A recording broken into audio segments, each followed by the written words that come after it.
গানে গানে সুরে সুরে আওয়াজ তোলো প্রাণে প্রাণে স্লোগানে জয়পুরহাটে সেরা কণ্ঠের গ্র্যান্ড ফাইনাল প্রতিযোগিতা অনুষ্ঠিত হয়েছে।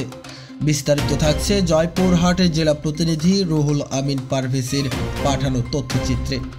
গতকাল সোমবার ২৭ জানুয়ারি বিকাল হতে রাত্রি ১০:৪৫ পর্যন্ত শহরের সার্কিট হাউস মাঠে জমকালো আয়োজনের মধ্য দিয়ে অনুষ্ঠানে বিজয়ীদের নাম ঘোষণা করেন জয়পুরহাট জেলা প্রশাসক আফরোজ আক্তার চৌধুরী।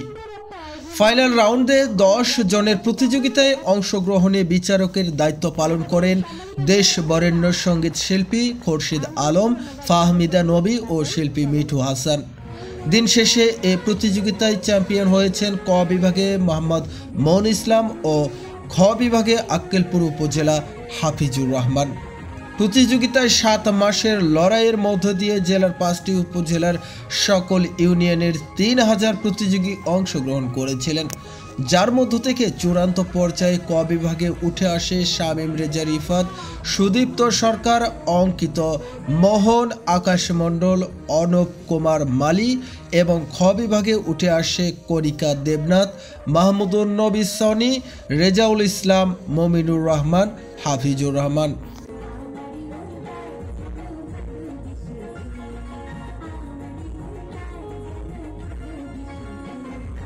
দুই বিভাগের চ্যাম্পিয়নরা পেয়েছে ৫০,০০০ টাকা ও ট্রফি। প্রথম রানার্স আপরা ৩০,০০০ টাকা ও ট্রফি, দ্বিতীয় রানার্স আপরা ২০,০০০ টাকা ও ট্রফি এবং চতুর্থ পঞ্চম ১০,০০০ টাকা।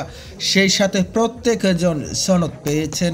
এছাড়া বাদ পড়া সকল প্রতিযোগীকে সম্মানিত করা হয়েছে।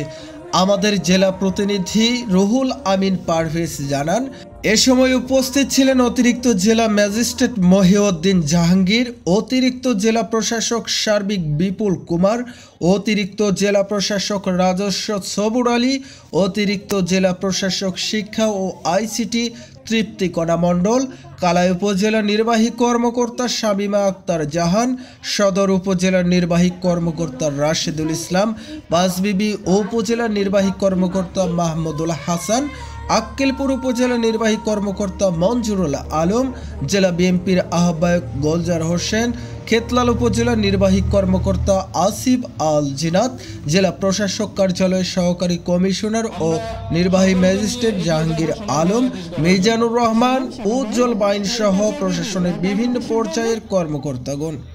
এছাড়া আরও উপস্থিত ছিলেন জেলা উপজেলা পর্যায়ের সাংবাদিক মহল, বিভিন্ন ইউনিয়ন উপজেলা থেকে আগত অভিভাবক, ছাত্র, শিক্ষক সহ গান পিপাসু ভক্তবৃন্দ।